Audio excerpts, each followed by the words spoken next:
ಯಾವ ಹೂವು ಯಾರ ಮುಡಿಗೋ ಭಾಗ 187. ಪಂಕಜ್ ಬಳಿ ಬಂದು, ಅಣ್ಣ ಜಗನ್ ಒಂದು ಒಳ್ಳೆ ಪ್ಲಾನ್ ಮಾಡಿದ್ದಾನೆ, ಆ ರೀತಿ ಮಾಡಿದ್ರೆ ವಿಕ್ರಮ್ ಭಾವಂಗೆ ಅರಿಶಿನ ಶಾಸ್ತ್ರ ಆಗೋಗುತ್ತೆ, ಅದೇನಂದ್ರೆ ಎಂದು ಜಗನ್ ಹೇಳಿದ ಪ್ಲಾನ್ ಅನ್ನು ಹೇಳಿದ. ಪಂಕಜ್, ಪ್ಲಾನ್ ಚೆನ್ನಾಗಿದೆ, ನೀನು ಅದರ ಕಡೆ ಗಮನ ಕೊಡು. ಯಾಕೋ ವಿಕ್ರಮ್ ಹಾಸ್ಪಿಟಲ್ ನಿಂದ ಬಂದೇ ಇಲ್ಲ. ಬೆಳಗ್ಗೆ ಸ್ವರ್ಣ ಆಂಟಿ ಅವನನ್ನ ಬೈದಿದ್ದಕ್ಕೆ ಮನಸ್ಸಿಗೆ ನೋವು ಮಾಡ್ಕೊಂಡು ಮನೆಗೆ ಬರೋದಕ್ಕೆ ಇಷ್ಟ ಇಲ್ಲದೆ ಹಾಸ್ಪಿಟಲ್ ನಲ್ಲೇ ಇದ್ದಾನೆ ಅನ್ಸುತ್ತೆ. ನಾನು ಅವನಿಗೆ ಕಾಲ್ ಮಾಡ್ತೀನಿ, ಅವನು ಬರ್ತಾನೆ ಇಲ್ವಾ ಅಂತ ತಿಳ್ಕೊತೀನಿ, ಮೇಲೆ ಪ್ಲಾನ್ ಎಕ್ಸಿಕ್ಯೂಟ್ ಮಾಡಿದ್ರೆ ಆಯ್ತು ಎಂದಾಗ ಸಂಜಯ್, ಅಣ್ಣ ವಿಕ್ರಮ್ ಭಾವ ಬೇಜಾರ್ ಮಾಡ್ಕೊಂಡಿದಾರ, ಅಂದ್ರೆ ಅವರು ಮನೆಗೆ ಬರೋದು ಡೌಟಾ? ಹಾಗಿದ್ರೆ ಸಾನ್ವಿ ವಿಕ್ರಮ್ ಭಾವನ ಮದ್ವೆ ನಡೆಯೋದಾದ್ರೂ ಹೇಗೆ ಎಂದಾಗ ಪಂಕಜ್, ಅಲ್ಲ ಮನೆಗೆ ಬರ್ದೆ ಎಲ್ಗೆ ಹೋಗ್ತಾನೆ, ಇವತ್ ಬರಲ್ಲ ಅನ್ಸುತ್ತೆ ಅಷ್ಟೇ, ನಾಳೆ ನಾಡಿದ್ದು ಸಾನ್ವಿ ಮದ್ವೆ, ಅವನು ಬರ್ಲೇಬೇಕು, ಬಂದೇ ಬರ್ತಾನೆ. ನಿನ್ಗೆ ಒಂದೊಂದ್ಸಲ ಏನ್ ಮಾತಾಡ್ತೀನಿ ಅಂತಾನೆ ಗೊತ್ತಾಗಲ್ಲ, ಇವತ್ತು ಬೇಜಾರಾಗಿದೆ ಅದಕ್ಕೆ ಬರಲ್ವೇನೋ ಅಂತ ಅನ್ಕೊಂಡು ಹೇಳಿದೆ ಅಲ್ವೋ. ವಿಕ್ರಮ್ ಬರದೆ ಹೇಗೋ ಸಾನ್ವಿ ಮದ್ವೆ ನಡೆಯತ್ತೆ, ಅದು ಅಲ್ಲದೆ ಅವನು ಸಾನ್ವಿ ಮದ್ವೆಗೆ ಬರ್ದೇ ಇರ್ತಾನ? ದಡ್ಡ, ಮಾತಾಡೋ ಮುಂಚೆ ಯೋಚನೆ ಮಾಡಿ ಮಾತಾಡು. ಮೊದ್ಲೇ ನಾನು ಟೆನ್ಷನ್ ನಲ್ಲಿದ್ದೀನಿ, ಏನೇನೋ ಮಾತಾಡ್ಬಿಡ್ವೋ. ಸಾನ್ವಿ ಮದ್ವೆಗೆ ವಿಕ್ರಮ್ ಬರದೆ ಹೇಗೆ ಇರ್ತಾನೆ? ಅವನ ಮನಸ್ಸಲ್ಲಿ ಸಾನ್ವಿ ಬಗ್ಗೆ ತುಂಬಾ ಪ್ರೀತಿ ಇದೆ, ಅದು ಅವನ ಕಣ್ಣಲ್ಲಿ ಕಾಣ್ತಿದೆ.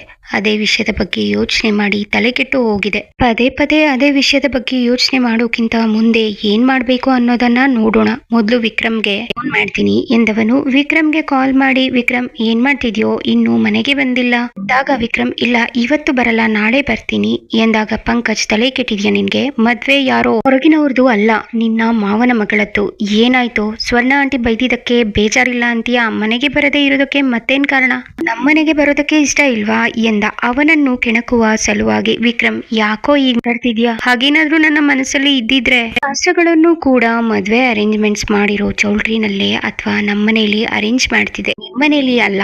ನೋಡು, ನೀನು ಹಾಗೆಲ್ಲ ಮಾತಾಡ್ಬೇಡ. ಪೇಷಂಟ್ಸ್ ಇದ್ರು, ಅದಕ್ಕೆ ಬ್ಯುಸಿ ಇದ್ದೆ, ನಾಳೆಯಿಂದ ರಜೆ ಹಾಕ್ಬೇಕು ಅಂದ್ಮೇಲೆ ಬೇರೆ ವ್ಯವಸ್ಥೆ ಮಾಡ್ಬೇಕು ಅಲ್ವಾ, ಅದಕ್ಕೆ ಟೈಮ್ ಆಯ್ತು, ಇನ್ನು ಅರ್ಧ ಗಂಟೆಯಲ್ಲಿ ಮನೆಗೆ ಬರ್ತೀನಿ ಎಂದು ಕಾಲ್ ಕಟ್ ಮಾಡಿದ. ಸ್ವರ್ಣ ಕೋಪದಲ್ಲಿ ವಿಕ್ರಮ್ ನನ್ನು ಬೈದಿದ್ದಳು. ಅದರ ಬಗ್ಗೆ ಯೋಚಿಸುತ್ತಾ ಕುಳಿತಿದ್ದ ಅವಳ ಬಳಿ ಬಂದ ರಾಮು, ಸ್ವರ್ಣ, ಒಂದೊಂದು ಸಲ ನೀನು ಕೂಡ ದುಡುಕಿ ಮಾತಾಡ್ತೀಯ. ಪಾಪ ವಿಕ್ರಮ್ ಇನ್ನೂ ಮನೆಗೆ ಬಂದಿಲ್ಲ, ನೀನು ಆಡಿದ ಮಾತಿನಿಂದ ಅವನ ಮನಸ್ಸಿಗೆ ಎಷ್ಟು ನೋವಾಯ್ತೋ ಏನೋ. ನೀನು ಒಂದು ವಿಷಯ ಮರ್ತಿದ್ಯಾ, ಯಾರ್ಯಾರ ಹಣೆಯಲ್ಲಿ ಏನ್ ಬರ್ದಿರುತ್ತೋ ಅದೇ ನಡೆಯೋದು. ಹೆಣ್ಣು ಹೊನ್ನು ಮಣ್ಣು ಯಾವುದಾದ್ರೂ ದಕ್ಕಬೇಕು ಅಂದ್ರೆ ಋಣ ಇರ್ಬೇಕು. ಯಾವ ಹೂವು ಯಾರ ಮುಡಿ ಸೇರ್ಬೇಕು ಅಂತ ಆ ದೇವರು ಬರ್ದಿರ್ತಾನೆ, ಹಾಗೆ ಆಗೋದು. ಆ ದೇವರ ಇಚ್ಛೆ ಮೀರಿ ಒಂದು ಹುಲ್ಲು ಕಡ್ಡಿ ಕೂಡ ಅಲುಗಾಡಲ್ಲ. ಅಂತದ್ರಲ್ಲಿ ಯಾರು ಯಾರಿಗೆ ಗಂಡ ಆಗ್ಬೇಕು, ಯಾರ ಹೆಂಡತಿ ಆಗ್ಬೇಕು ಅನ್ನೋದು ಮೊದ್ಲೇ ನಿಶ್ಚಯ ಆಗಿರತ್ತೆ. ಅದು ಸಾನ್ವಿಗೆ ಅರ್ಥ ಆಗಿರ್ಬೇಕು. ಅದಕ್ಕೆ ಆ ಕೂಸು ಅದನ್ನ ಒಪ್ಕೊಂಡು ನಮಗೋಸ್ಕರ ಖುಷಿಯಾಗಿದೆ. ಆದ್ರೆ ಇನ್ನು ನೀನು ವಾಸ್ತವನ ಒಪ್ಕೊಂಡಿಲ್ಲ ಅನ್ಸುತ್ತೆ. ನನ್ಗೂ ದೇವರು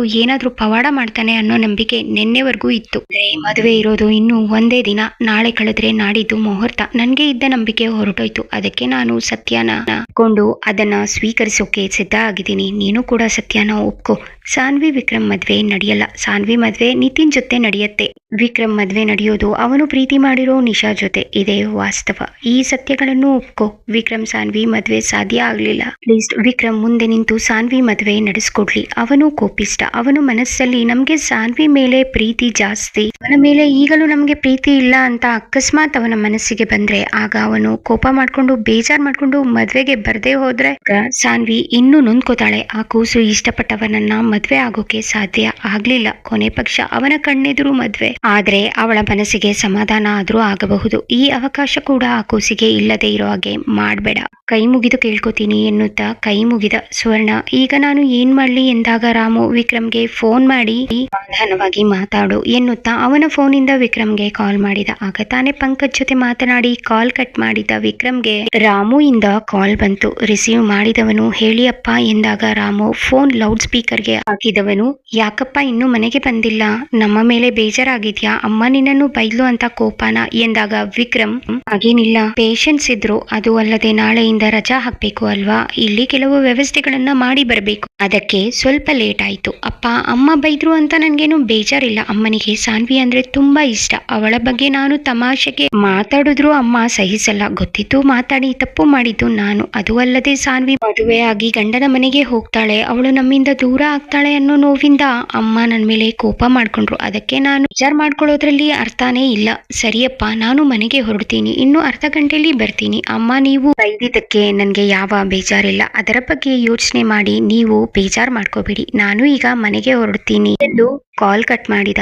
ಅಂಜಲಿ ಪಲ್ಲವಿ ಇಬ್ಬರು ಸಾನ್ವಿ ಇದ್ದ ರೂಮ್ಗೆ ಬಂದರು. ಸಾನ್ವಿ ಏನೋ ಯೋಚಿಸುತ್ತಾ ಕುಳಿತಿದ್ದಳು. ಪಲ್ಲವಿ, ಸಾನ್ವಿ ಇನ್ನು ರೆಡಿ ಆಗಿಲ್ವಾ ಎಂದಾಗ ಸಾನ್ವಿ ಅತ್ತಿಗೆ ಯಾಕೋ ಸುಸ್ತಾಗ್ತಿದೆ ಎಂದಾಗ ಅಂಜಲಿ ಸಾನ್ವಿ ಹಣೆ ಮುಟ್ಟಿ ಜ್ವರ ಏನೂ ಇಲ್ಲ ಎಂದಳು. ಸಾನ್ವಿ ಇಲ್ಲ ಜ್ವರ ಇಲ್ಲ, ಸ್ವಲ್ಪ ಸುಸ್ತು ಅಷ್ಟೇ ಎಂದಾಗ ಅಂಜಲಿ ಪಲ್ಲವಿ ಅಕ್ಕ ನಾನು ಹೋಗಿ ಜ್ಯೂಸ್ ತಗೊಂಡು ಬರ್ತೀನಿ ಎಂದು ಹೇಳಿ ಅಡುಗೆ ಮನೆಗೆ ಹೋಗಿ ಜ್ಯೂಸ್ ಮಾಡಿ ತೆಗೆದುಕೊಂಡು ಬಂದವಳು. ಪಲ್ಲವಿ ಸಾನ್ವಿ ಇಬ್ಬರಿಗೂ ಜ್ಯೂಸ್ ಕೊಡುತ್ತಾ ಸಾನ್ವಿ ಜ್ಯೂಸ್ ಕುಡಿದ ನಂತರ ಫ್ರೆಶ್ ಆಗಿ ಬನ್ನಿ ರೆಡಿ ಮಾಡ್ತೀನಿ ಎಂದಳು. ಸಾನ್ವಿ ಜ್ಯೂಸ್ ಕುಡಿದ ನಂತರ ಫ್ರೆಶ್ ಆಗಿ ಬಂದವಳು ಶಾಸ್ತ್ರಕ್ಕೆ ಹಳದಿ ಬಣ್ಣದ ಲೆಹಂಗಾ ಹಾಕಿಕೊಂಡು ನಂತರ ಅಂಜಲಿ ಸಾನ್ವಿಗೆ ಆರ್ಟಿಫಿಷಿಯಲ್ ಫ್ಲವರ್ ಜ್ಯುವೆಲರಿ ಹಾಕಿದಳು. ಪಲ್ಲವಿ ಬಳಿ ಬಂದು ವಾವ್ ನನ್ನ ನಾದ್ನಿ ಅಪ್ಸರೆ ತರ ಕಾಣಿಸ್ತಿದ್ದಾಳೆ, ಅಂಜು ಮೊದಲು ದೃಷ್ಟಿ ಬೊಟ್ಟನ್ನು ಇಡು ಎಂದಾಗ ಅಂಜಲಿ ಸಾನ್ವಿ ಗಲ್ಲಕ್ಕೆ ದೃಷ್ಟಿ ಬೊಟ್ಟನ್ನಿಟ್ಟು ತಾನು ಕೈಯಲ್ಲಿ ದೃಷ್ಟಿ ತೆಗೆದು ಸಾನ್ವಿ ನಿನ್ನ ಪ್ರೀತಿ ನಿನ್ಗೆ ಸಿಗ್ಲಿ, ಇದು ನನ್ನ ಆರೈಕೆ, ನಾನು ನಿನ್ಗೆ ಏನಾಗ್ಬೇಕು ಎಂದಾಗ ಪಲ್ಲವಿ ನಗುತ್ತಾ ರಮ್ಯಾ ಜೊತೆ ನೀನು ಒಬ್ಬಳು ಸೇರ್ಕೊಂಡೆ, ಕನ್ಫ್ಯೂಷನ್ ಮಾಡ್ಕೊಳ್ಳೋದ್ರಲ್ಲಿ ಸೆಕೆಂಡ್, ಸಾನ್ವಿ ಪಂಕಜ್ ಮತ್ತೆ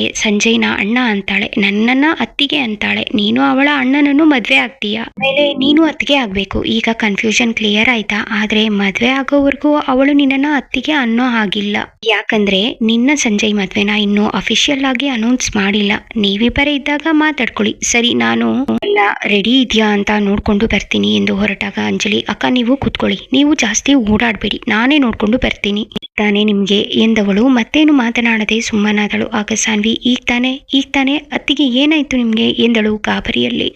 ನೀನು ಗಾಬರಿ ಆಗ್ಬೇಡ, ನನ್ಗೆ ಏನೂ ಆಗಿಲ್ಲ, ಸೀರೆ ಕಾಲಿಗೆ ಸಿಕ್ಕಿ ಮುಗ್ಗರಿಸಿದೆ, ಆಗ ಅಂಜು ನಾನು ಬೀಳದೆ ಇರೋ ತರ ಇಟ್ಕೊಂಡ್ಲು ಎಂದಾಗ ಸಾನ್ವಿ ಅತ್ತಿಗೆ ನೋಡ್ಕೊಂಡು ಓಡಾಡ್ಬೇಕು ತಾನೆ, ಬೇಡ ನೀವು ಓಡಾಡೋದೇ ಬೇಡ, ಅಂಜು ಅತ್ತಿಗೆ ಪ್ಲೀಸ್ ನೀವು ಯಾವಾಗ್ಲೂ ಪಲ್ಲವಿ ಅತ್ತಿಗೆ ಜೊತೆನೇ ಇರಿ, ಇಲ್ಲಾಂದ್ರೆ ಅತ್ತಿಗೆ ನನ್ನ ಹತ್ರನೇ ಇರ್ಲಿ ಎನ್ನುತ್ತಾ ಅವಳ ಕೈ ಹಿಡಿದು ಪಕ್ಕ ಕೂರಿಸಿಕೊಂಡಳು. ಅಂಜಲಿ ಹಾಗೆ ಮಾಡು ಸಾನ್ವಿ, ಅಕ್ಕ ನಿನ್ ಜೊತೆನೇ ಇರ್ಲಿ, ಎಷ್ಟೇ ಕೆಲ್ಸ ಇರ್ಲಿ ನಾನೇ ಓಡಾಡ್ಕೊಂಡು ಮಾಡ್ತೀನಿ, ನಾನು ಹೋಗಿ ಎಲ್ಲಾ ಅರೇಂಜ್ಮೆಂಟ್ಸ್ ಆಗಿದ್ಯಾ ನೋಡ್ಕೊಂಡು ಬರ್ತೀನಿ ಎಂದವಳು ಹೊರಗೆ ಹೋದಳು. ಪಲ್ಲವಿ ಸಾನ್ವಿ ಸುಸ್ತು ಕಡಿಮೆ ಆಯ್ತಾ, ನಿನ್ಗೆ ಎಷ್ಟು ಬ್ಲಡ್ ಲಾಸ್ ಆಗಿದೆ, ಸುಳ್ಳು ಹೇಳ್ಬೇಡ, ನಿಜ ಹೇಳು, ಸುಮ್ನೆ ಮುಚ್ಚಿಟ್ಟು ಪ್ರಾಬ್ಲಮ್ ಆಗೋದು ಬೇಡ ಎಂದಾಗ ಸಾನ್ವಿ ತುಂಬಾ ಸುಸ್ತಾಗಿದೆ ಅತ್ತಿಗೆ, ಒಂದೊಂದು ಸಲ ನಿಂತ್ಕೊಂಡ್ರೆ ಸಾಕು ತಲೆ ಸುತ್ತತ್ತೆ, ಪ್ಲೀಸ್ ಯಾರಿಗೂ ಹೇಳ್ಬೇಡಿ ಗಾಬರಿ ಆಗ್ತಾರೆ ಎಂದವಳು ಪಲ್ಲವಿ ಭುಜಕ್ಕೆ ಒರಗಿದಳು. ಪಲ್ಲವಿ ಅವಳ ತಲೆ ನೇವರಿಸುತ್ತಾ ಸಾನ್ವಿ ಇನ್ನು 2 ದಿನ ನಮಗೆಲ್ಲ ಅಗ್ನಿ ಪರೀಕ್ಷೆ, ನಾವೆಲ್ಲ ಅಂದುಕೊಂಡಂತೆ ಆದ್ರೆ ಸಾಕು, ಹಾಗೇ ಆಗತ್ತೆ ಅನ್ನೋ ನಂಬಿಕೆ ಇದೆ, ನೀನು ಧೈರ್ಯವಾಗಿರು, ಟೆನ್ಷನ್ ಮಾಡ್ಕೊಂಡ್ರೆ ಇನ್ನು ನರ್ವಸ್ ಆಗ್ತೀಯಾ, ಸುಸ್ತು ಇನ್ನ ಜಾಸ್ತಿ ಆಗತ್ತೆ, ನೋಡು ಹೇಗೆ ಬೆವರ್ತಿದ್ಯಾ ಎಂದು ಸಾನ್ವಿಯ ಹಣೆ ಮೇಲಿದ್ದ ಬೆವರನ್ನು ತನ್ನ ಸೆರಗಿನಿಂದ ಒರೆಸಿದಳು. ಆಗ ಸಾನ್ವಿ ಅತ್ತಿಗೆ ನೀವು ಇನ್ನ ಯಾವಾಗ್ಲೂ ಡ್ರೆಸ್ ಹಾಕಿ, ನಾನು ಹೇಳೋದೇ ಮರ್ತಿದ್ದೆ, ಸೀರೆ ಹಾಕೊಳ್ಳೇಬೇಡಿ ಮದ್ವೆಗಷ್ಟೇ, ಆಮೇಲೆ ಏನಾದ್ರೂ ಫಂಕ್ಷನ್ ಇದ್ರೆ ಮಾತ್ರ ಹಾಕೊಳ್ಳಿ ಎಂದಳು ಕಾಳಜಿಯಲ್ಲಿ. ಪಲ್ಲವಿ ಆಯ್ತು ಇನ್ಮೇಲೆ ಡ್ರೆಸ್ ಹಾಕ್ತೀನಿ, ನೀನು ಹೇಳಿದನ್ನೇ ಕೇಳ್ತೀನಿ ಸರಿನಾ ಎಂದಳು. ಸಾನ್ವಿ ಹಾಗೆ ಪಲ್ಲವಿ ಮಡಿಲಲ್ಲಿ ತಲೆ ಇಟ್ಟು ಮಲಗಿದಳು. ಸ್ವಲ್ಪ ಹೊತ್ತಿಗೆ ನಿದ್ರೆಗೆ ಜಾರಿದಳು. ಪಲ್ಲವಿ ಅವಳ ತಲೆ ನೇವರಿಸುತ್ತಾ ಕುಳಿತಳು. ವಿಕ್ರಮ್ ಹಾಸ್ಪಿಟಲ್ ನಲ್ಲಿ ಸ್ಟಾಫ್ ಗಳನ್ನೆಲ್ಲ ಕರೆದು ಮೀಟಿಂಗ್ ಮಾಡಿ ಇನ್ನು 2 ದಿನ ಹಾಸ್ಪಿಟಲ್ ಕಡೆ ನಾವ್ ಯಾರು ಬರಲ್ಲ, ಬೇರೆ ಡಾಕ್ಟರ್ಸ್ ಟೆಂಪರರಿಯಾಗಿ ಬರ್ತಾರೆ, ಏನಾದ್ರೂ ಎಮರ್ಜೆನ್ಸಿ ಇದ್ರೆ ಕಾಲ್ ಮಾಡಿ, ಹಾಗೆ ಎಲ್ಲರೂ ಟೈಮ್ ಮಾಡ್ಕೊಂಡು ಮದುವೆಗೆ ವಿಸಿಟ್ ಮಾಡಿ ಎಂದು ಹೇಳಿ ಮನೆ ಕಡೆ ಹೊರಟ. ಜಗನ್ ಪ್ಲಾನ್ ಮಾಡಿ ಮನೆಯ ಹಿಂದಕ್ಕೆ ಹೋಗುವ ಕಡೆ ಒಂದು ಸಣ್ಣ ಆರ್ಚ್ ರೆಡಿ ಮಾಡಿಸಿದ. ನಂತರ ಬೆಲೂನ್ಗಳ ಒಳಗೆ ಅರಿಶಿಣದ ನೀರನ್ನು ತುಂಬಿ ಅದರ ಮಧ್ಯದಲ್ಲಿ ಕಟ್ಟಿದರು. ಆ ತಯಾರಿಯನ್ನು ನೋಡಿದ ಪಂಕಜ್ ಇದು ಎಷ್ಟರ ಮಟ್ಟಿಗೆ ವರ್ಕ್ ಆಗುತ್ತೋ ಅಂತ ಗೊತ್ತಿಲ್ಲ, ಈ ಬೆಲೂನ್ಗಳನ್ನು ಬ್ಲಾಸ್ಟ್ ಹೇಗೆ ಮಾಡೋದು, ನೀವು ಹೇಳಿದಾಗ ಪ್ಲಾನ್ ಚೆನ್ನಾಗಿತ್ತು ಅನ್ನಿಸ್ತು, ಆದ್ರೆ ಯಾಕೋ ನನ್ಗೆ ಇದು ವರ್ಕೌಟ್ ಆಗಲ್ಲ ಅನ್ನಿಸ್ತಿದೆ, ಇದನ್ನು ಬಿಟ್ಟು ಏನಾದ್ರೂ ಪ್ಲಾನ್ ಮಾಡೋಣ ಎಂದಾಗ ಸಂಜಯ್ ಅಣ್ಣ ಅರಿಶಿಣ ಶಾಸ್ತ್ರ ಮುಗಿದ ಮೇಲೆ ಮದುಮಗನನ್ನ ನೆಲದಲ್ಲಿ ಕಾಲಿಟ್ಟು ನಡಿಬಾರ್ದು ಅನ್ನೋ ಸಂಪ್ರದಾಯ ಇದೆ ಅಲ್ವಾ, ಅಲ್ಲಿ ಕೂಡ ವಿಕ್ರಮ್ ಸಾನ್ವಿನ ಎತ್ಕೊಂಡು ಹೋಗಿ ರೂಮ್ ನಲ್ಲಿ ಇಡು ಅಂದ್ರೆ ಆಯ್ತು, ಆಗ ಆಟೋಮೆಟಿಕಲಿ ಸಾನ್ವಿಗೆ ಹಚ್ಚಿರುವ ಅರಿಶಿಣ ವಿಕ್ರಮ್ ಭಾವಂಗೂ ಮೆತ್ಕೊಳ್ಳುತ್ತೆ ಅಲ್ವಾ, ನಾನು ಹೇಳ್ತಿರೋದು ಸರಿ ತಾನೆ ಎಂದಾಗ Pankaj yes you are right, ಇಂಥ ಸಣ್ಣ ಸಣ್ಣ ವಿಷಯಗಳು ಕೂಡ ಒಂದೊಂದು ಸಾರಿ ಹೊಳೆಯಲ್ಲ, ಯಾಕೋ ಮೈಂಡ್ ಬ್ಲಾಂಕ್ ಆಗಿದೆ, ನಾವು ಅನ್ಕೊಂಡ ಹಾಗೆ ವಿಕ್ರಮ್ ಸಾನ್ವಿ ಮದ್ವೆ ಆದ್ರೆ ಸಾಕು, ಸರಿ ಇದನ್ನೆಲ್ಲ ತೆಗೆದು ಹಾಕಿ, ಸಾರಿ ಜಗನ್ ಮೊದ್ಲೇ ಇದರ ಬಗ್ಗೆ ಯೋಚನೆ ಮಾಡಿ ಪ್ಲಾನ್ ನ ಓಕೆ ಅನ್ಬೇಕಿತ್ತು, ಸುಮ್ನೆ ನಿನ್ಗೆ ತೊಂದ್ರೆ ಕೊಟ್ವಿ ಎಂದಾಗ ಜಗನ್ ಪರವಾಗಿಲ್ಲ ಸರ್ ಇದರಲ್ಲಿ ಯಾವ ತೊಂದ್ರೆ ಇಲ್ಲ ಎಂದ. ಪಂಕಜ್ ವಿಕ್ರಮ್ಗೆ ಕಾಲ್ ಮಾಡಿದಾಗ ಇನ್ನೂ ಅರ್ಧ ಗಂಟೆಲಿ ಬರ್ತೀನಿ ಅಂತ ಹೇಳಿದ. ಆಗ್ಲೇ 1 ಗಂಟೆ ಆಯ್ತು. ಅವನು ಬಂದ ನೋಡಿ ಇಲ್ಲ ಅಂದ್ರೆ ಮತ್ತೆ ಕಾಲ್ ಮಾಡ್ತೀನಿ ಎಂದು ಅಲ್ಲಿಂದ ಹೊರಟು ಹೋದ. ಸಂಜಯ್ ಜಗನ್ ಇಬ್ಬರು ಅರಿಶಿಣದ ಬೆಲೂನ್ಗಳನ್ನು ಮತ್ತು ಆರ್ಚ್ ಎಲ್ಲವನ್ನು ಕ್ಲೀನ್ ಮಾಡಿಸಿ ಅರಿಶಿಣ ಶಾಸ್ತ್ರ ನಡೆಯುವ ಜಾಗಕ್ಕೆ ಬಂದರು. ವಿಕ್ರಮ್ ಮನೆಗೆ ಬಂದಾಗ ಅರಿಶಿಣ ಶಾಸ್ತ್ರಕ್ಕೆ ಎಲ್ಲಾ ತಯಾರಿ ಮಾಡಿದ್ದರು. ವಿಕ್ರಮ್ ಮನೆಗೆ ಬಂದವನು ಪಂಕಜ್ ಬಳಿ ಬಂದು, ಸಾರಿ ಕಣೋ, ಲೇಟ್ ಆಯ್ತು, ಬೇಗ ಫ್ರೆಶ್ ಆಗಿ ರೆಡಿಯಾಗಿ ಬರ್ತೀನಿ ಎಂದವರು ರೂಮ್ ಕಡೆ ಹೋದ. ಪಂಕಜ್ ಸಾನ್ವಿ ಬಳಿ ಬಂದವನು ಅವಳು ಪಲ್ಲವಿಯ ಮಡಿಲಲ್ಲಿ ಮಲಗಿರುವುದನ್ನು ನೋಡಿ ಪಲ್ಲವಿ ಏನಾಯ್ತು ಎಂದಾಗ ಪಲ್ಲವಿ ಸಾನ್ವಿಯನ್ನು ದಿಂಪಿನ ಮೇಲೆ ಮಲಗಿಸಿ ಪಂಕಜ್ ಕೈ ಹಿಡಿದು ರೂಮ್ ನಿಂದ ಹೊರಗೆ ಬಂದವಳು, ರೀ ಸಾನ್ವಿ ತುಂಬಾ ಸುಸ್ತಾಗಿದ್ದಾಳೆ, ಅವಳ ಆರೋಗ್ಯ ಸುಧಾರಿಸಿಲ್ಲ, ಅವಳಿಗೆ ಆದಷ್ಟು ವಿಶ್ರಾಂತಿ ಬೇಕು, ಆಯಾಸದಿಂದ ಹಾಗೆ ಮಲಗಿದ್ದಾಳೆ, ಅವಳು ಮಲಗಲಿ ಬಿಡಿ, ಇನ್ನೂ ಟೈಮ್ ಇದೆ, ಅರಿಶಿಣ ಶಾಸ್ತ್ರ ಸ್ವಲ್ಪ ಲೇಟ್ ಆಗಿ ಶುರು ಮಾಡಿದ್ರೆ ಆಯ್ತು, ಅಮ್ಮಂಗೆ ಅತ್ತೆಗೆ ಹೇಳ್ತೀನಿ ಎಂದವಳು ಸುಶೀಲಾ ಸ್ವರ್ಣ ಬಳಿ ಬಂದು, ಅತ್ತೆ ಸಾನ್ವಿ ಮಲಗಿದಾಳೆ, ಸ್ವಲ್ಪ ಲೇಟ್ ಆಗಿ ಅರಿಶಿಣ ಶಾಸ್ತ್ರ ಶುರು ಮಾಡೋಣ ಎಂದಾಗ ಸ್ವರ್ಣ ಗಾಬರಿಯಲ್ಲಿ, ಯಾಕಮ್ಮ ಪಲ್ಲವಿ ಏನಾಯ್ತು, ಈ ಸಮಯದಲ್ಲಿ ಅವಳು ಯಾವತ್ತೂ ಮಲಗಿಲ್ಲ, ಅವಳು ಹುಷಾರಾಗಿದ್ದಾಳೆ ತಾನೆ ಎಂದಾಗ ಪಲ್ಲವಿ, ಸ್ವರ್ಣಮ್ಮ ಗಾಬರಿ ಆಗ್ಬೇಡಿ, ಸಾನ್ವಿ ಹುಷಾರಾಗಿದ್ದಾಳೆ, ಆದ್ರೆ ನಿನ್ನೆ ಇವತ್ತು ಸ್ವಲ್ಪ ಓಡಾಟ ಜಾಸ್ತಿ, ಜೊತೆಗೆ ನಿದ್ದೆ ಇಲ್ಲ ಅಲ್ವಾ, ಅದಕ್ಕೆ ಆಯಾಸದಿಂದ ನಿದ್ದೆ ಬಂದಿದೆ ಅಷ್ಟೇ ಎಂದಳು ಸಮಾಧಾನ ಮಾಡುತ್ತಾ. ಸುಶೀಲಾ, ಸರಿ ಸ್ವಲ್ಪ ಹೊತ್ತು ರೆಸ್ಟ್ ಮಾಡ್ಲಿ, ಇನ್ನೂ 6 ಗಂಟೆ ಅಷ್ಟೇ, ಜನ ಕೂಡ ಬಂದಿಲ್ಲ ಎಂದಳು. ವಿಕ್ರಮ್ ರೆಡಿಯಾಗಿ ಬಂದವನು ಪಲ್ಲವಿ ಆಡಿದ ಮಾತನ್ನು ಕೇಳಿಸಿಕೊಂಡವನು, ಸಾನ್ವಿ ಮಲಗಿದಾಳ ಎಂದ. ಪಲ್ಲವಿ ವಿಕ್ರಮ್ ಬಳಿ ಬಂದು, ವಿಕ್ರಮಣ್ಣ ಸಾನ್ವಿ ತುಂಬಾ ಸುಸ್ತಾಗಿದ್ದಾಳೆ, ಹೇಳಿದ್ರೆ ಗಾಬರಿ ಆಗ್ತಾರೆ ಅಂತ ಅತ್ತೆ ಅಮ್ಮಂಗೆ ಹೇಳಿಲ್ಲ ಎಂದಳು ನಿಧಾನವಾಗಿ. ಇದೇನು ತಿಳ್ಕೊಳ್ಳೋ ಕುತೂಹಲ ಇದೆಯಾ? ಹಾಗಿದ್ರೆ ಕತೆಗಾಗಿ ಕಮೆಂಟ್ ಮಾಡಿ. ಈ ಕತೆ ನಿಮಗೆ ಹೇಗೆ ಅನ್ನಿಸಿತು ದಯವಿಟ್ಟು ಕಮೆಂಟ್ ನಲ್ಲಿ ತಿಳಿಸಿ. ನನ್ನ ಚಾನೆಲ್ಗೆ ದಯವಿಟ್ಟು ಸಬ್ಸ್ಕ್ರೈಬ್ ಮಾಡಿಕೊಳ್ಳಿ, ವಿಡಿಯೋಗೆ ಲೈಕ್ ಮಾಡಿ, ಹೆಚ್ಚು ಹೆಚ್ಚು ಶೇರ್ ಮಾಡಿ, ದಯವಿಟ್ಟು ಪ್ರೋತ್ಸಾಹಿಸಿ. ಧನ್ಯವಾದಗಳು.